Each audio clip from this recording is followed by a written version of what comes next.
तो इस नए एक्सप्लेनर में स्वागत है। आज हम एक बेहद खूबसूरत और गहरी हिंदी कहानी पर चर्चा करने वाले हैं।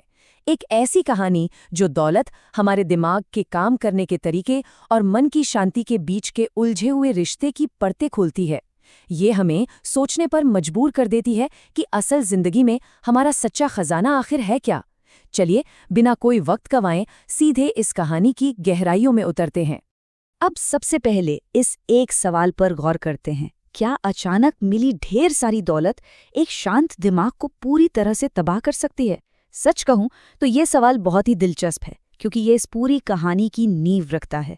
हम अक्सर मान लेते हैं कि बस कहीं से पैसा आ जाए और सारी खुशियां मिल जाएंगी, लेकिन ये कहानी इसी आम धारणा को सीधे चुनौती देती है। तो चलिए शुरू करते हैं पहले हिस्से से, संतोष की दौलत, बिना पैसों के सच्ची शांति। कहानी की शुरुआत में ही हमें एक गरीब लेकिन बेहद सुकून भरे माहौल में ले जाया जाता है।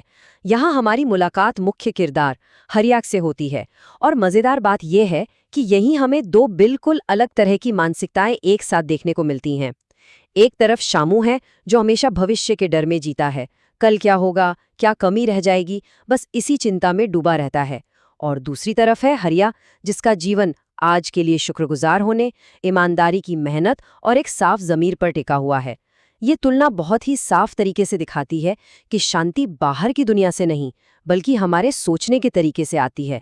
हरिया की इस अपार मानसिक शांति को उसकी इस एक बात से बहुत ही बेहतरीन तरीके से समझा जा सकता है। वो कहता है, अगर मैं हर वक्त उसी चीज़ के बारे में सोचता रहूं जो मेरे पास नहीं है, तो जो थोड़ा बहुत मेरे पास है उसकी खुशी भी मुझसे छीन जाएगी। तो सबसे अहम बात यह है कि हरिया की ये जो शांति है वो कहानी की शुरुआत में ही बहुत मजबूती से स्थापित कर दी जाती है। उसका ये लालच का ना होना ही दरअसल उसका असली और कभी ना टूटने वाला खजाना है। खैर, ये शांति ज्यादा देर तक टिकती नहीं। अब आते हैं दूसरे हिस्से पर, सुनहरा प्रलोभन, लालच की चिंगारी।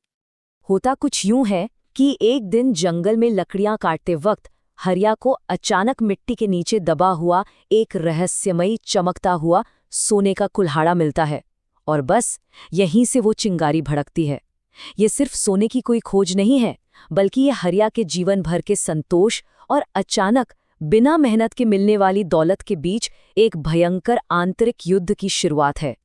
अब देखते हैं कि हालात कैसे बिगड़ते हैं। कुल्हाड़ा मिलने के बाद हरिया लाला बनवारी नाम के एक लालची व्यापारी के पास जाता है, और वो व्यापारी उसके दिमाग में ये बात डाल देता है कि शायद उस जंगल के नीचे एक बहुत बड़ा खजाना दबा हुआ है। यहीं से हरिया के मन में पूरे जंगल को खोद डालने की एक पागलपन भरी सनक पैदा हो जाती है। ये एक ऐसा मनोवैज्ञानिक पतन है जो बहुत ही तेज और डरावना है।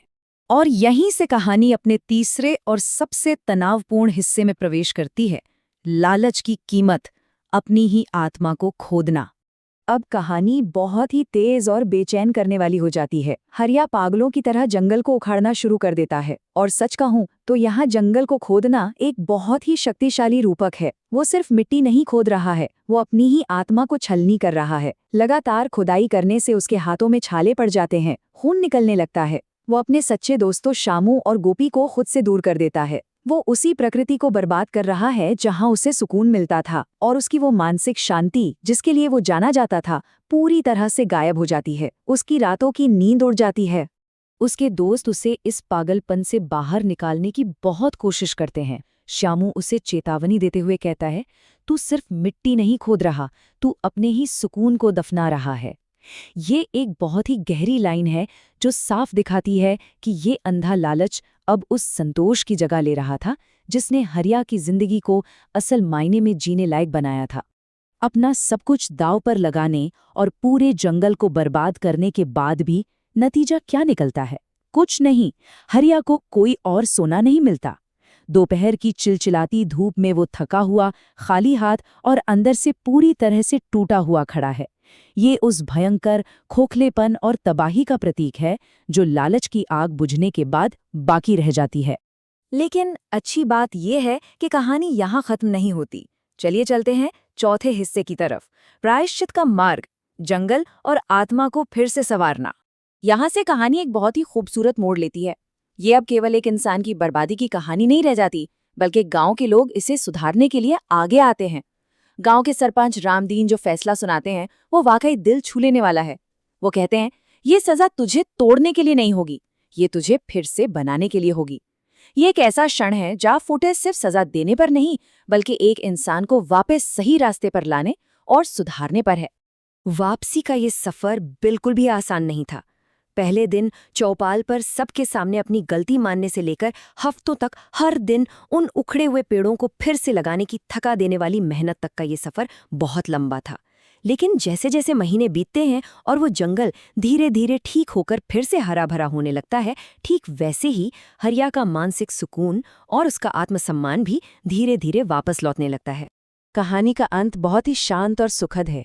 हम वापस वहीं पहुंच जाते हैं जहां से चले थे। वही सुबह की हल्की ठंडी हवा, वही हिलती हुई पत्तियां और हरिया का वही शांत मन। ये इस बात का सबसे बड़ा और पक्का सबूत है कि इंसान की सच्ची दौलत कोई गड़ा हुआ खजाना या सोना नहीं है, बल्कि उसका शांत और संतुष्ट मन ही उसकी सबसे बड़ी संपत्ति है। तो इस एक्सप्लेनर के अंत में एक बहुत ही गहरा और सोचने पर मजबूर करने वाला सवाल सामने आता है। आज की इस तेज भागती दुनिया में वो कौन से सोने के कुल्हाड़े हैं जो हमारी मानसिक शांति के लिए खतरा बने हुए हैं? आधुनिक जीवन के प्रलोभनों और कभी न डिगने वाले संतोष के महत्व पर एक बार जरूर विचार किया जाना चाहिए। इस विश्लेषण के साथ जुड़ने के लिए बहुत बहुत धन्यवाद।